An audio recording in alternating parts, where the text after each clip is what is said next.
सभी सनातनी बंधुओं को राम राम, हर हर महादेव, जय माँ भवानी। आप सभी का इस चैनल पे बहुत बहुत स्वागत है। आज जो शीर्षक है, टॉपिक है, वह है हम अपने सनातन समाज को मजबूत कैसे करें। हम क्या करेंगे जो हमारा सनातन धर्म मजबूत होगा, और हम कैसे मजबूत होंगे। सनातन धर्म तो शाश्वत है, अनंत काल से है और अनंत काल तक रहेगा। हमें यहाँ पर यह अपने आप में चिंतन करना है कि हम कैसे मजबूत हो, हमारा समाज कैसे मजबूत हो, हमारा परिवार कैसे मजबूत हो,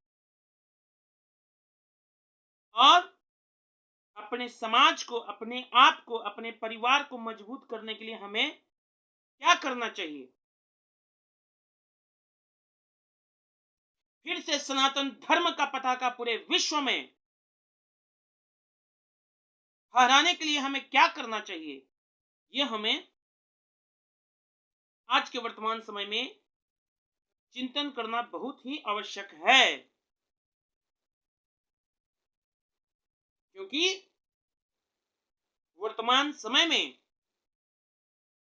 बहुत सारे पापी, अधर्मियों, विधर्मियों के द्वारा हमारे सनातन धर्म पे, हमारे देवी देवताओं पे, हमारे सनातन धर्म ग्रंथों पे, हमारे सनातन समाज पे तरह तरह की टीका टिप्पणी की जा रही है। ऐसा इसलिए किया जा रहा है क्योंकि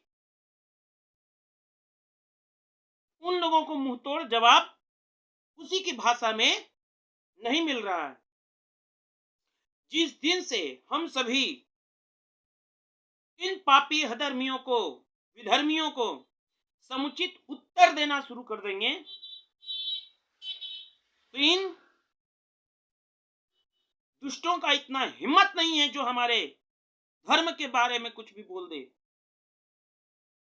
आज कोई भी हिंदुओं के बारे में, सनातनी समाज के बारे में, हमारे देवी देवताओं के बारे में कुछ भी बोल के निकल जा रहा है, उसका तनिक भी किसी को भय नहीं है। जबकि हमारे धर्म ग्रंथ में लिखा हुआ है, बिना भय हो न प्रीति। जब तक दुष्ट के अंदर, अधर्मी के अंदर भय नहीं होगा, तब तक वह धर्म करते चला जाएगा।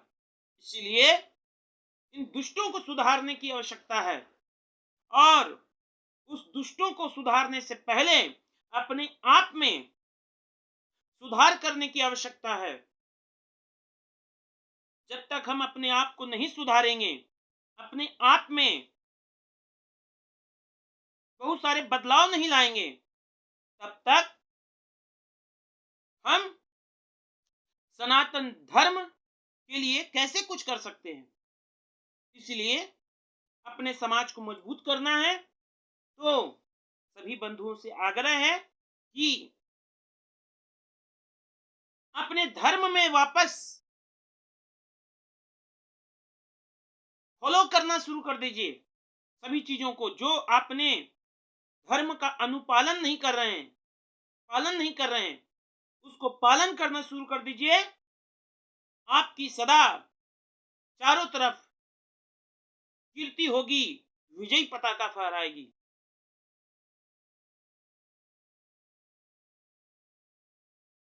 अपना धर्म का पालन करने में शर्म मत कीजिए, क्योंकि जो किया शर्म उसका फूट गया करम।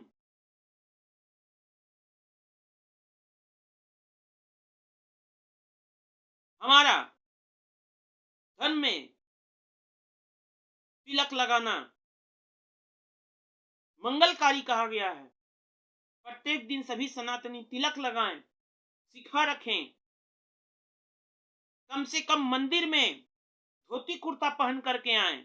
कोई फेस्टिवल में, पूजा पाठ में कम से कम धोती कुर्ता पहनना शुरू करें, प्रारंभ करें। जब आप ऐसा करेंगे तो आपको अपने आप से गर्व महसूस होगा कि हम सनातनी हैं, हम सनातनी हिंदू हैं।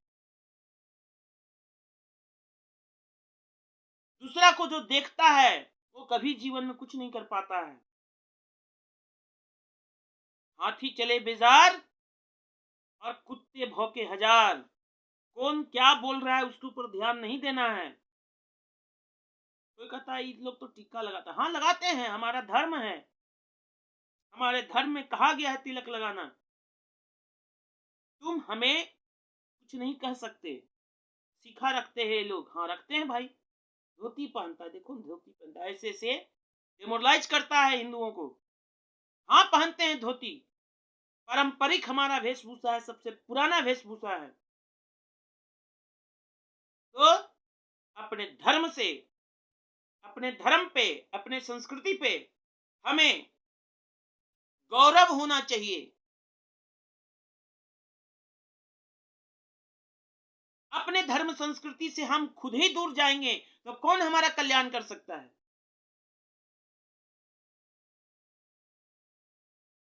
अपने गुरु पुरोहित के आदेश का, धर्मादेश का पालन कीजिए। लेकिन हम सभी सनातनी हिंदुओं ने तो अपने धर्माचार्यों को छोड़ करके पापी अधर्मी नेताओं को अपना गुरु बना लिए हैं। तो कहां से हमारा कल्याण होगा।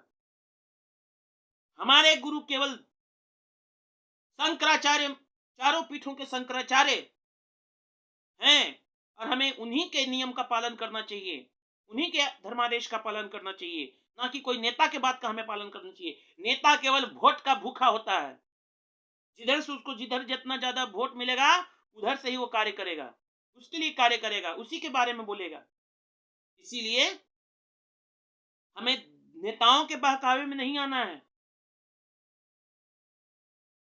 हमें अपने गुरुओं की बातों को अपने जीवन में उतारना है और हमारे गुरु चारों पीठों के शंकराचार्य हैं और सच्चे साधु संत, सच्चे ब्राह्मण, सच्चे पुरोहित हैं। हमें उनकी बातों को अपने जीवन में उतारना है, अपने धर्म ग्रंथों को पढ़ना है, जो उसमें अच्छी बातें हैं उसको अपने जीवन में उतारना है और कम से कम रामायण और महाभारत अवश्य पढ़ना है। रामायण हमें सिखाता है कैसे अपने परिवार को जोड़ के रखना है और महाभारत हमें सिखाता है कि अपने धर्म की रक्षा कैसे करना है, अपने कर्तव्य का निर्वहन कैसे करना है।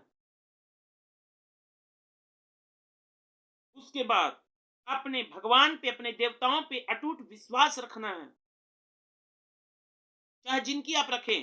सनातन धर्म में ये पाबंदी नहीं है कि केवल इसी को तुम्हें पूजना है।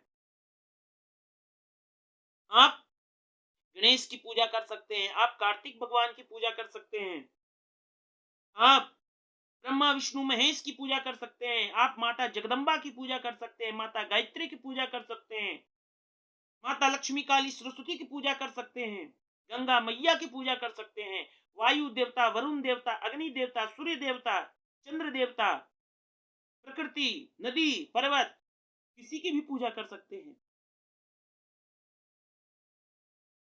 अपना इष्ट मान करके उनको पूजेंगे पूरे विश्वास के साथ, आपको अवश्य उसका अच्छा फल आपको मिलेगा। अपने समाज को एकजुट रखिए, संयुक्त परिवार में रहिए। आज के सनातनी समाज का सबसे विनाश का कारण है एकल परिवार। समाज को कब मजबूत करेंगे, जब पहले अपने परिवार को ही मजबूत नहीं रखेंगे तो समाज को कैसे मजबूत करेंगे। इसीलिए सभी से आग्रह है, संयुक्त परिवार में रहें, अपनी जनसंख्या बढ़ाएं।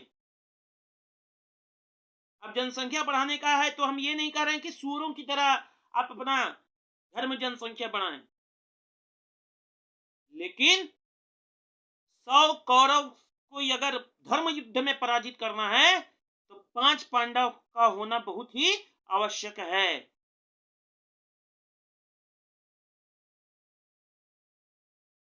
बाबा परशुराम 5 भाई थे,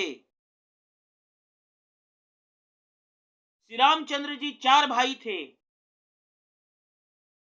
श्री कृष्ण भगवान 8 भाई हैं।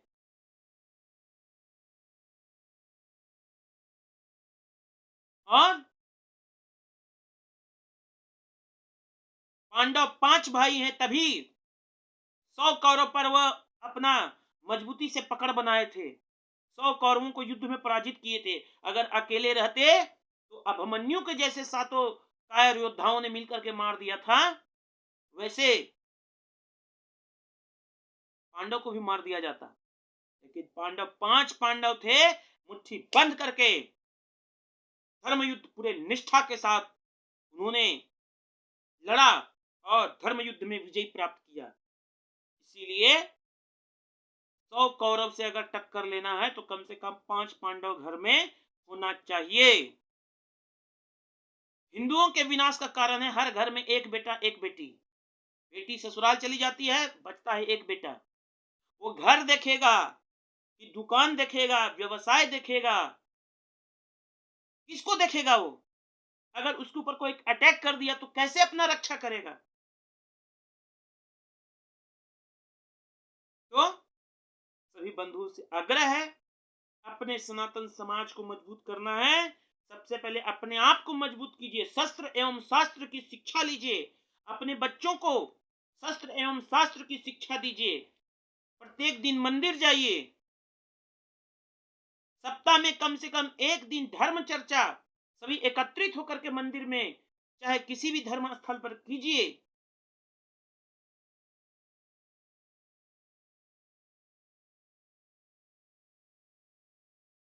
सभी एकता में रहिए।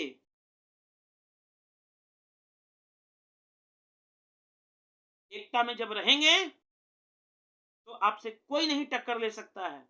एकता में नहीं रहेंगे तो कोई भी आदमी आपको कुचल के चला जाएगा।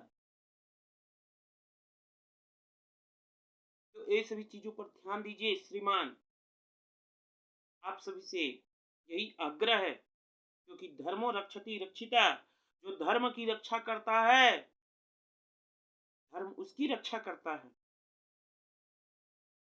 कोई भी व्यक्ति बेरोजगार मत बैठिए, कला सीखिए, हाथ में कला लाइए और कुछ ना कुछ कोई ना कोई काम कीजिए, काम करने में शर्म मत कीजिए। जो आय हुआ, जो आमदनी हुआ, उसका 10वां हिस्सा धर्म के लिए निकालिए, धार्मिक कार्यों में खर्च कीजिए। मंदिर मरम्मती, गुरु पुरोहित का जीविका कैसे चलेगा, गुरुकुल बनाना, गौशाला में गौ माता की सेवा करना, हिंदू नारी शक्ति, हिंदू बेटी बहन का विवाह करवाना, तो ये सारे चीजों पर ध्यान दीजिए। अगर ये सारे चीज हम सभी करते हैं तो हमारा परिवार भी मजबूत होगा, हमारा समाज भी मजबूत होगा और पूरे विश्व में हमारा फिर से सनातन धर्म का झंडा लहराएगा। बाकी आज यही सारी बातों के साथ आप सभी से विनती है कि यदि आप अपने समाज का भलाई चाहते हैं तो अपने धर्म का सही से पालन करना प्रारंभ कर दें, क्योंकि आने वाला जो दिन है, स्थिति है, हम हिंदुओं के लिए बहुत ही विकट होने वाला है यदि हम लोग अभी से सावधान नहीं होते हैं तो। बाकी सभी को राम राम, हर हर महादेव, जय मां भवानी।